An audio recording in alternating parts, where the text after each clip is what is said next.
pedimos a sua intercessão. Ave Maria, cheia de graça, o Senhor é convosco. Bendita sois vós entre as mulheres, e bendito é o fruto do vosso ventre, Jesus. Santa Maria, Mãe de Deus, rogai por nós, pecadores, agora e na hora de nossa morte. Amém. Sentados, em nome do Pai, do Filho e do Espírito Santo. Amém. Louvado seja nosso Senhor Jesus Cristo. Meu querido e minha querida, para mim, e tenho a certeza que também para você que está acompanhando este cerco de Jericó, estes dias estão sendo uma verdadeira bênção, um verdadeiro derramar de graças, uma verdadeira ação de Deus agindo em nossa vida. Amém? Deus está agindo em sua vida? Deus está levantando a sua fé? Sim. Você está experimentando já os milagres acontecendo? Sim. Então bata palmas para o Senhor. Bata palmas. Bata palmas. Nós estamos, meus queridos, no quarto dia deste cerco de Jericó. Ontem nós estivemos acompanhando o grande momento onde o povo chega à beira do Rio Jordão, alegre, feliz, imaginando: nós vamos passar agora este rio e nós vamos tomar posse da terra prometida por Deus.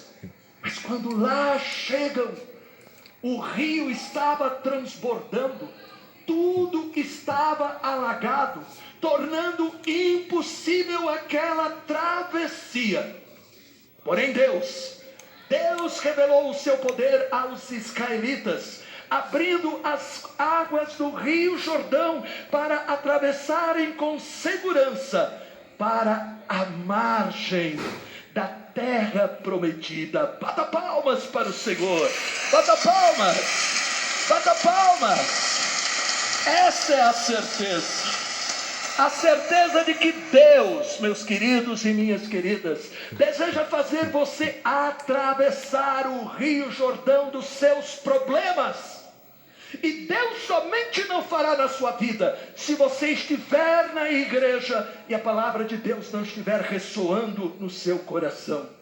Deus somente não agirá te levantando se você, meu querido e minha querida, ficar distraído, ficar desatento e não estiver fazendo aquilo que Deus havia falado no início da caminhada para Josué.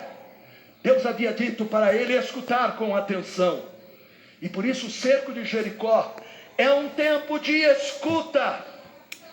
É um tempo de escuta. É um tempo de deixar a palavra entrar naquelas áreas que talvez ainda ela não tenha entrado, para trazer para nós aquela força do Espírito que Deus deseja confirmar. Por isso, depois que eles chegaram na outra margem, era necessário manter viva esta lembrança, para não esquecer de que Deus faz maravilhas naqueles que depositam a sua confiança nele. Então Josué disse aos israelitas, aí em Josué, no capítulo 4, versículos 5 e seguintes, página 256 da Bíblia Ave Maria. E aí está escrito: ide adiante da arca do Senhor vosso Deus, no meio do deserto, e cada um de vós, segundo o número das tribos de Israel, carregue uma pedra no seu ombro. Isso ficará como memorial entre vós, quando os vossos filhos vos perguntarem um dia: que significam estas pedras? Então lhes respondereis: as águas do Jordão foram cortadas diante da arca da aliança, quando ela atravessou o Jordão. São para os israelitas um monumento eterno em memória desse acontecimento. E foi assim, meus queridos e minhas queridas, construído um altar, celebrando a obra de Deus, para que nunca fosse esquecida esta obra, e ao mesmo tempo para que fosse explicada para as gerações futuras. Para Israel, as pedras e o altar tiveram um propósito de manter viva a memória de Deus, que é fiel nos momentos de ameaça. No caso de Israel, o altar fazia memória das águas abertas do Rio Jordão, quando os sacerdotes foram à frente com a arca da aliança. Mas repare, existe agora que eu quero que você me acompanhe aqui. Acompanhe para onde eu estou indo, para que você possa realmente entender. O Rio Jordão para nós é a nossa pia batismal. O Rio Jordão para nós é aquele dia bendito em que nossos pais, com os nossos padrinhos, nos trouxeram para este lugar sagrado. E aqui foi impresso espiritualmente a nossa identidade. Nós aqui também atravessamos o Jordão, para que nós tomássemos posse deste poder maravilhoso que nós recebemos em Jesus Cristo. Sim, nós temos que entender que aquilo que aconteceu com os israelitas foi simplesmente um símbolo. Tudo era somente símbolo. Por quê? Dentro da arca existia a tábua dos 10 mandamentos. Você foi batizado em Jesus Cristo, palavra que se fez carne. Dentro da arca estava o vaso do maná, que recordava alguma coisa que caía do céu, que o povo comia, mas apodrecia no dia seguinte. Você recebe o pão vivo descido do céu, que nunca apodrece, mas que te preenche. Dentro da arca da aliança estava o báculo do sumo sacerdote. E nós temos o sacerdote vivo, que é o próprio Jesus Cristo, cabeça da igreja. Por isso, no nosso batismo, aconteceu algo sobrenatural. Aí em São Paulo, na carta aos Romanos, no capítulo 6, versículo 4, página 1454 da Bíblia Ave Maria, Paulo nos diz, e guarde na sua mente, saiba explicar para os seus filhos, saiba explicar para os seus parentes, saiba explicar para os seus amigos, que não foi o seu batismo simplesmente um ato de jogar água qualquer, mas ali você se tornou uma nova criatura, filho de Deus. Amém? Paulo diz o que é que aconteceu aí em Romanos 6,4, página 1454 da Bíblia Ave Maria. Fomos, pois, sepultados com ele na sua morte pelo batismo, para que, como Cristo ressurgiu dos mortos pela glória do Pai, assim nós também vivamos uma vida nova. A pia batismal, o nosso mar vermelho, o nosso rio Jordão, fonte de vida para todos nós, que nós não podemos permitir que as distrações do mundo façam a gente perder a grandeza daquilo que nós nos tornamos. Porém, no centro das nossas igrejas existe algo estupendo. Olhe para cá. onde eu estou apontando. Olhe para cá, o altar. O altar é o centro da igreja. Nós imaginamos muitas vezes que o centro da igreja está em outro lugar. Mas o centro da igreja é o altar. E por que é o altar? Porque é dele que vem a Eucaristia, que vai para o sacrário. Porque se nós não tivéssemos o altar, não teríamos o sacrário. E não somente isto.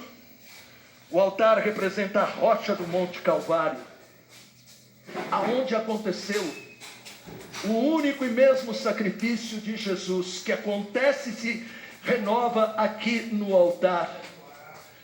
O altar representa este momento aonde Jesus entregou a sua vida por nós, como ele havia prometido na última ceia. Este é o meu corpo que será dado. Falou na quinta e deu a vida na sexta. Este é o sangue que será derramado. Falou na quinta e o sangue foi derramado na sexta. Isto significa que os apóstolos tiveram o poder de receber antecipadamente, antes que acontecesse no dia seguinte, aquilo que significa a Eucaristia. Portanto, nós temos que entrar na igreja. Entrar na igreja como nós estamos, não nos esquecendo do significado do altar, mas muito pelo contrário, devemos entrar na igreja. E nós devemos, como primeiro ato, depois de nós termos feito o nosso sinal da cruz, a nossa reverência para o altar, nós deveríamos aprender a olhar para o altar, dizia um santo, e colocar antes da missa todas as nossas intenções aqui.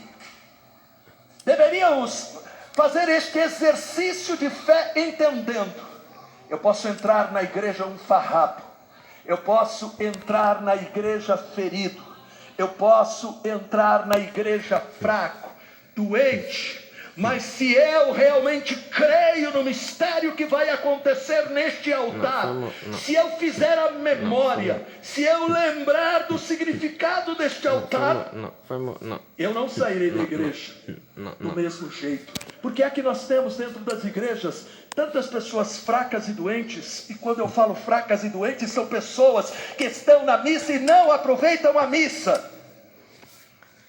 São pessoas que estão na missa, estão diante do maior milagre à sua disposição, entram e saem feridos, machucados, tristes, desanimados. Mas por quê? Porque não fazem a memória, porque não se lembram ou não vivem aquilo que significa o que celebram. O altar, meus queridos e minhas queridas, este momento do nosso encontro, o nosso encontro com aquele que por amor de nós deu a sua vida. O altar é o lugar do amor máximo de Deus. E aqui se realiza aquela palavra tão bela de Jesus: vinde a mim. Na missa, você pode ir a Jesus. Você pode olhar para Jesus e dizer: não quero mais ser amargo, não quero mais ser triste, não quero mais viver neste desespero, não quero mais viver nesta situação de representar que eu sou feliz. Lava-me com o poder que foi derramado na cruz. Se nós aprendêssemos e vivêssemos aquilo que significa o altar, nós seríamos outras pessoas. Lá no Antigo Testamento, depois que passaram o Rio Jordão, o povo tinha que lembrar. Mas o que Jesus pede na última ceia, fazer em memória de mim, é algo muito maior. Porque quando nós fazemos a lembrança, a memória de Jesus, nós não só lembramos o que aconteceu no passado, Mas nós